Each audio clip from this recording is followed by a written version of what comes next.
ನಮಸ್ಕಾರ ಸ್ನೇಹಿತರೆ, ತಮ್ಮೆಲ್ಲರಿಗೂ SRG ಯೂಟ್ಯೂಬ್ ಚಾನಲ್ಗೆ ಸ್ವಾಗತ. ನಾನು ನಿಮ್ಮ ಅಕ್ಬರ್ ಮಿರಾಣಕ್ಕೆ ಮಾತಾಡೋದು. ಇವತ್ತು ನಿಮಗೂ ನನಗೂ ಒಂದು ಒಳ್ಳೆಯ ಸ್ಫೂರ್ತಿಯಾದದಾಯಕ ಒಂದು ಕತೆ ಹೇಳ್ತಾ ಇದ್ದೀನಿ ಸ್ನೇಹಿತರೆ. ಒಬ್ಬರ ಸಾಧಕರ ಕತೆ. ಕೇವಲ 19ನೇ ವಯಸ್ಸಿನಲ್ಲಿ 50 ಕೋಟಿ ಹೆಚ್ಚು ಒಂದು ಮೌಲ್ಯಾಧಾರಿತ ಕಂಪನಿ ಕಟ್ಟಿದಂಥ ಒಬ್ಬ ಯುವಕನ ಕತೆ. ಆ ಯುವಕನ ಹೆಸರು ಅಂಶ್ ಪಾಟೀದಾರ್ ಅಂತಂದು. ಇವರು ಮಧ್ಯಪ್ರದೇಶದ ಬರ್ವಾನಿ ಜಿಲ್ಲೆಯ ಬೋರ್ಲಾ ಗ್ರಾಮದಲ್ಲಿ ಹುಡ್ತಾರೆ. ಇವರ ತಂದೆ ತಾಯಿ ಕೂಡ ಒಬ್ಬ ಸಾಮಾನ್ಯ ಬಡ ಕುಟುಂಬದಿಂದ ಬಂದಂಥವ್ರೆ, ರೈತಾಪಿ ಕುಟುಂಬದಿಂದ ಬಂದಂಥವ್ರೆ. ನೋಡ್ತಿರ್ತಾರೆ ಅವರು ರೈತರ ಕಷ್ಟ ಎಷ್ಟಿದೆ. ಯಾಕಂದರೆ ಬೆಳೆದಂಥ ರೈತರಿಗೆ ಕೆಲವೊಮ್ಮೆ ಬೆಳೆಗೆ ಬೆಲೆ ಸಿಗಲ್ಲ, ಕೆಲವೊಮ್ಮೆ ವಾತಾವರಣ ಅನುಕೂಲ ಮಾಡಲ್ಲ. ಇಷ್ಟೆಲ್ಲ ಕಷ್ಟಗಳನ್ನು ನೋಡ್ತಾ ಇರ್ತಾರೆ ಅಂಶ್ ಪಾಟೀದಾರ್ ಅವರು. ನೋಡಿ, ಅವರು ಕೇವಲ 15 ವಯಸ್ಸಿಗೆ ಸ್ನೇಹಿತರೆ, 15 ವಯಸ್ಸಿಗೆ ಕೃಷಿ ಪ್ರಾಡಕ್ಟ್ ಏನಂತಾರಲ್ಲ ಕೀಟನಾಶಕಗಳನ್ನ ಸೇಲ್ ಮಾಡ್ತಾಯಿರ್ತಾರೆ ಊರಾಗ. ಅವರು 3,000 ರೂಪಾಯಿ ಬಂಡವಾಳ ಕೊಂಬಿಟ್ಟು ರೈತರಿಗೆ ಕಡಿಮೆ ದುಡ್ಡಲ್ಲಿ ಸೇಲ್ ಮಾಡ್ತಾಯಿರ್ತಾರೆ. ಕೀಟನಾಶಕಗಳನ್ನ, ರಸಗೊಬ್ಬರಗಳನ್ನ 3,000 ರೂಪಾಯಿ ಬಂಡವಾಳ ಹಾಕೊಂಡ್ಬಿಟ್ಟು ಸೇಲ್ ಮಾಡ್ತಾಯಿರ್ತಾರೆ. ಆವಾಗ ಅವ್ರಿಗೆ ಗುಜರಾತಿನಿಂದ ಒಬ್ಬರು ಪರಿಚಯ ಆಗ್ತಾರೆ.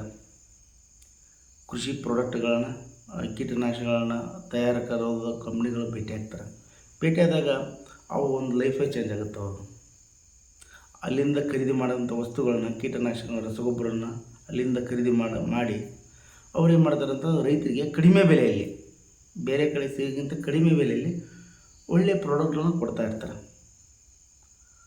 ಇರಬೇಕಾದ್ರೆ 3,000 ರೂಪಾಯಿ ಬಂಡವಾಳ ಹಾಕಿರ್ತಾರೆ ಸ್ನೇಹಿತರೆ. ಅವ್ರಿಗೆ ಕೇವಲ ಆವಾಗ 15 ವಯಸ್ಸು ಸ್ನೇಹಿತರೆ. ಬೆಳಿಗ್ಗೆ ಕಾಲೇಜ್ ಹೋಗ್ತಾರೆ, ರಾತ್ರಿ ರೈತರನ್ನ ಭೇಟಿಯಾಗಿ ತಮ್ಮ ಪ್ರಾಡಕ್ಟ್ಗಳನ್ನು ಸೇಲ್ ಮಾಡ್ತಾಯಿರ್ತಾರೆ. ಸೇಲ್ ಮಾಡಿ ಕೇವಲ 18 ತಿಂಗಳಲ್ಲೇ 40 ಲಕ್ಷಕ್ಕೂ ಹೆಚ್ಚು ಅವರ ಅಕೌಂಟಲ್ಲಿ ವಹಿವಾಟಾಗುತ್ತೆ. ಆವಾಗ ಅವರು GST ರಿಜಿಸ್ಟ್ರೇಷನ್ ಮಾಡ್ತಾರೆ. ನಮ್ಮ ಭಾರತದಲ್ಲಿ ಅತಿ ಕಡಿಮೆ ವಯಸ್ಸಿನ GST ನೋಂದಣಿದಾರ ಅಂತ ಹೇಳ್ಬೋದು ಸ್ನೇಹಿತರೆ ಅವರಿಗೆ. ಮತ್ತು ಇದೇ ಥರ ಮಾಡ್ಕೋಬೇಕಾದ್ರೆ 17ನೇ ವಯಸ್ಸಿಗೆ ಅವರಿಗೆ 49 ಲಕ್ಷದಷ್ಟು ಒಂದು ಸಾಲದ ಹೊರೆ ಆಗುತ್ತೆ ಸ್ನೇಹಿತರೆ.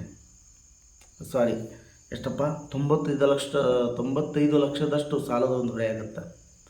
ಯಾಕೆ ಹೊರೆ ಆಗುತ್ತಪ್ಪ ಅಂತಂದರೆ,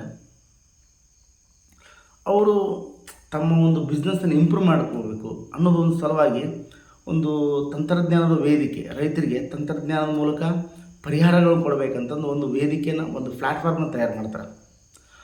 ತಯಾರು ಮಾಡಿದಾಗ ಆ ಒಂದು ವೇದಿಕೆ ಫೇಲ್ ಆಗುತ್ತೆ ಸ್ನೇಹಿತರೆ. ರೈತರಿಗೆ ಮುಟ್ಟೋದಿಲ್ಲ. ಅವಾಗ ಎಲ್ಲರೂ ಅನ್ಕೊತಾರೆ ಅಂಶ್ ಪಾಟೀದಾರ್ ಕತೆ ಮುಗೀತು. ಯಾಕಂತಂದರೆ 95 ಲಕ್ಷ ಸಾಲ ಆಗಿರುತ್ತಲ್ಲ, 95 ಲಕ್ಷ ನಮ್ಗೆ 95 ರೂಪಾಯಿ ಇನ್ನೊಬ್ರಿಗೆ ಕೊಡ್ಬೇಕಂದ್ರೆ ಭಾರ ಆಗಿರ್ತೈತಿ. ಅಂಥದ್ರಿಗೆ ಅವನಿಗೆ 95 ಲಕ್ಷದಷ್ಟು ಸಾಲ ಆಗಿರ್ತೈತಿ.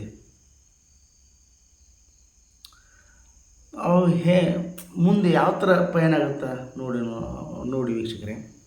ಮತ್ತು ಅವನು ಏನು ಮಾಡ್ತಾನಪ್ಪ ಅಂತಂದರೆ 2022ರಲ್ಲಿ ಒಂದು ಯಾವುದಪ್ಪ ಅರಿವಾ ಆರ್ಗ್ಯಾನಿಕ್ ಅಂತ ಒಂದು ಸಂಸ್ಥೆ ಕಟ್ತಾನೆ. ಇಷ್ಟೆಲ್ಲ ಸಾಲ ಇದ್ದರೂ ಕೂಡ ಅರಿವಾ ಆರ್ಗ್ಯಾನಿಕ್ ಅಂತ ಒಂದು ಸಂಸ್ಥೆ ಕಟ್ತಾನೆ. ಸಾಲಕ್ಕೆ ಹೆದರದೆ, ಕುಗ್ಗದೆ ಅರಿವಾ ಆರ್ಗ್ಯಾನಿಕ್ ಅಂತ ಸಂಸ್ಥೆ ಕಟ್ತಾನೆ. ಆ ಅರಿವಾ ಆರ್ಗ್ಯಾನಿಕಲ್ಲಿ ಏನನ್ನು ತಿಳಿಸ್ತಾರಪ್ಪ ಅಂದರೆ ರೈತರಿಗೆ, ಅದು ಕೂಡ ಒಂದು ಆಧುನಿಕ ತಂತ್ರಜ್ಞಾನಗಳನ್ನು ರೈತರಿಗೆ ಪರಿಚಯ ಮಾಡಿಸೋದೆ, ಮತ್ತು ಡ್ರೋನ್ಗಳ ಮುಖಾಂತರ ಔಷಧಿ ಸಿಂಪಡಿಸೋದು, ರಾಸಾಯನಿಕ ಗೊಬ್ಬರಗಳನ್ನ ಯಾವ ಥರ ಬಳಸ್ಕೋಬೇಕು, ನೀರನ್ನು ಯಾವ ಥರ ಕಡಿಮೆ ನೀರಲ್ಲಿ ಯಾವ ಥರ ಬೆಳೆ ಬೆಳಿಬೇಕು, ಮತ್ತು ಲೇಬರ್ ಖರ್ಚು ಜಾಸ್ತಿ ಲೇಬರ್ ಖರ್ಚು ಜಾಸ್ತಿ ಮಾಡದೇ ಯಾವ ಥರ ಉಳಿಸ್ಕೋಬೇಕು ಅನ್ನೋದೊಂದು ಪ್ರೋಗ್ರಾಮ್ ಮಾಡ್ತಾನೆ.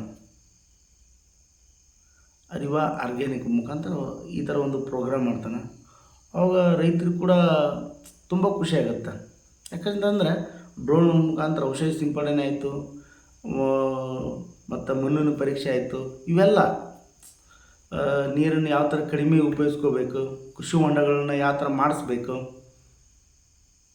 ಈ ಥರ ಒಂದು ಅರಿವ ಆರ್ಗ್ಯಾನಿಕ್ ಸಂಸ್ಥೆ ಮುಖಾಂತರ ರೈತರಿಗೆ ಈ ಥರ ವೇದಿಕೆಗಳು ನಿರ್ಮಿಸಿ ರೈತರಿಗೆ ಹೇಳ್ತಾ ಇರ್ತಾನೆ.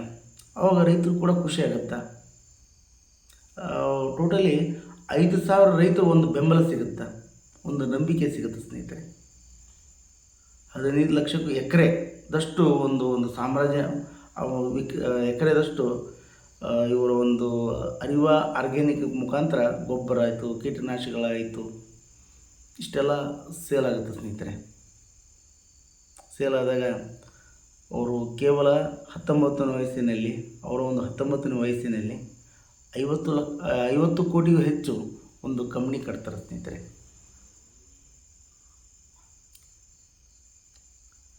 ಕೇವಲ 19 ವಯಸ್ಸಿನಲ್ಲಿ 50 ಕೋಟಿಗೂ ಹೆಚ್ಚು ಒಂದು ಮೌಲ್ಯಾಧಾರಿತ ಕಂಪ್ನಿ ಕಟ್ತಾರೆ.